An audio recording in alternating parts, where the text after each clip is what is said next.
hope everyone's had a good break. Happy New Year. It's Zen the Geek once again, and today I have something really cool, which is the Ticwatch Pro 3 Ultra GPS. Oh my god, I remembered all of that. It's like naming a Chinese restaurant like Super Tanker Imperial Dragon Golden Egg Supreme. Yeah, it's right outside my house. Oh, Tropicana. This is a GPS smartwatch that I've been using. It uses Android Wear OS, and I have it on me right now. It's using a rubber strap, and it's kinda thick. It'd be thick though, and I think that it has a lot of potential to be a mainstream smartwatch that's not made from a smartphone manufacturer. And I think it's pretty special because there are a couple of things that I like about it and a couple of things that I obviously don't like about it. So the first thing I want to talk about is the display, or the displays for the matter. There's two of them.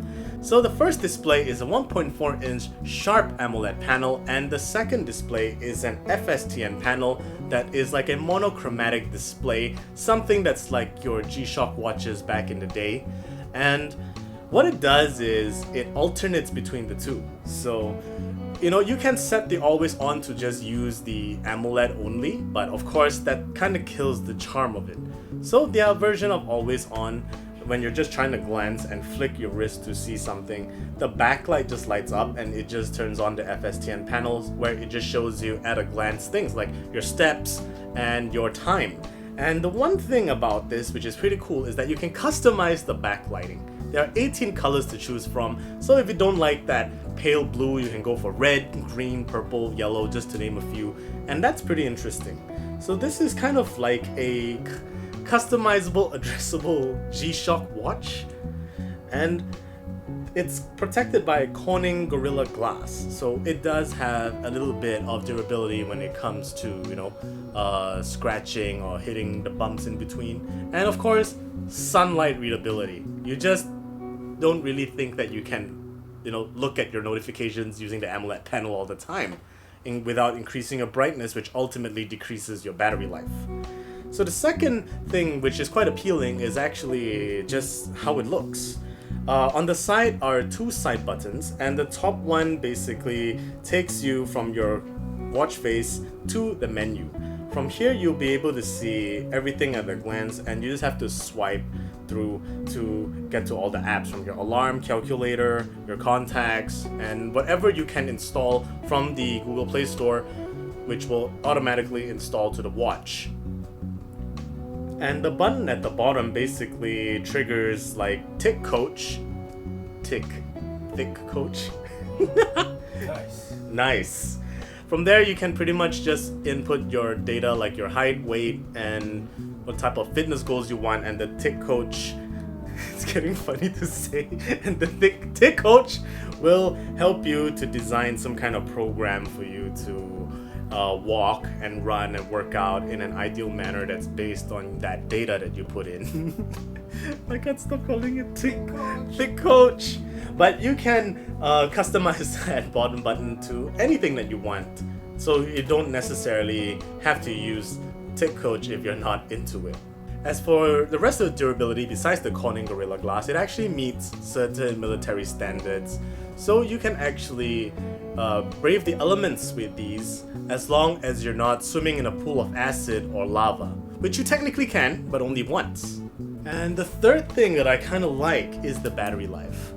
I don't really get to say a lot when it comes to smartwatch battery life because I kind of end up charging it every single day, but not for this Ticwatch. It can last up to 4 days on typical use, and it's charged via this proprietary pogo pin style that's magnetically attracted to the bottom of the watch where the sensors are, and you just plug in your USB cable and you just leave it to charge. If you're somebody who wants to use a watch like this to keep up with fitness, I think you can charge it once every 3 days or 4 days. You will alternate between the two depending on how much you commit your time to working out, which you should, by the way. New year, new you. And it uses the Snapdragon 4100 chipset, which is not as great as the 4100 Plus, but it's proven to be more energy efficient because of low power fitness tracking and simply a better AOD, always on display. Plus, it's not just a dual display. The Ticwatch Pro 3 Ultra also works together with the 4100 chip with its own custom Mobvoi chip. That's a lot of chips, so that too comes into play when it comes to battery life as well as maintaining performance. And last but not least, if you're definitely kind of a mountaineer, a hill trekker, or the Broga Hill Starter Pack, there are 5 global positioning systems built into this watch. You got your standard GPS, your GLONASS, your Galileo, your Beidou, and something I just learned today, which is the QZSS. I will probably read about it much later on so that I don't look as incompetent as I am right now. Now let's head on to the things that I actually didn't enjoy. It's the fact that this has very limited memories. 8 gigs of internal storage? Really?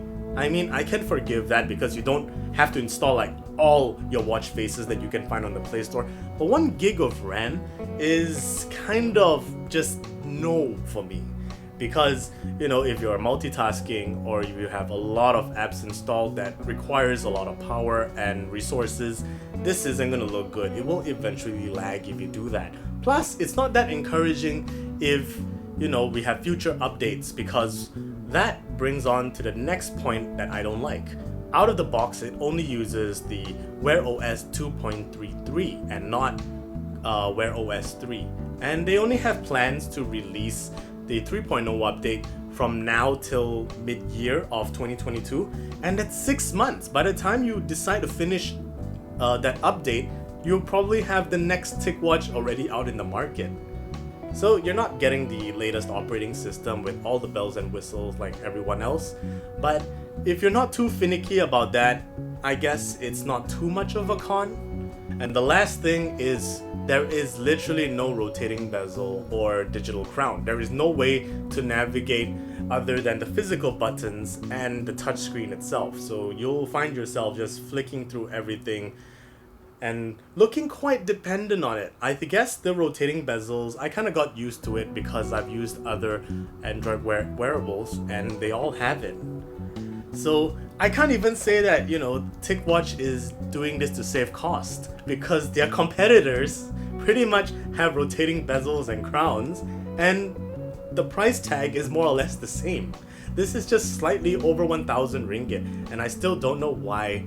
Just something as simple as just another hardware means of navigation is not present, and I honestly want to see that in the upcoming Ticwatch 4 if it exists. Maybe 6 months down the road when they finish Wear OS 3.0. So, in the long run, who would this be for? I would say just about anyone could just pick this up. The price is right. People would like this whether they are fitness junkies or just regular users who just want something nice and simple to get all the notifications. They don't really want to use an old analog watch anymore and they just want customizable watch faces. This is pretty good. There is a good handful of pre-installed watch faces, and you can obviously download more from the Play Store, which is getting more popular these days. Thank you guys for watching. I'm Zen the Geek. I'll see you in the next video. Time's up. That's illegal.